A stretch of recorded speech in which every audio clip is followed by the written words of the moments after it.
सुनो, आज चड्डी नहीं पहने हो ना? तहरा कोई से पता बा? सब पता चल रहा है। तेरी बहन रंग डाले आइल बड़ा चोलिया में, बिना चौधरी के घूमता रहोलिया में।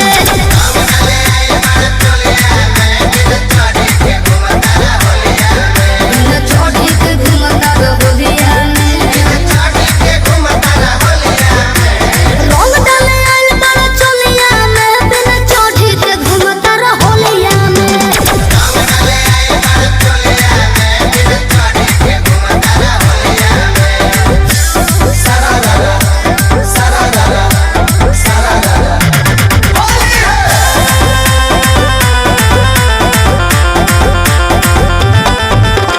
ऊपर से डालूंगा भीतर ले जाएगा, पहले बुझाएगा फिर मजा आएगा।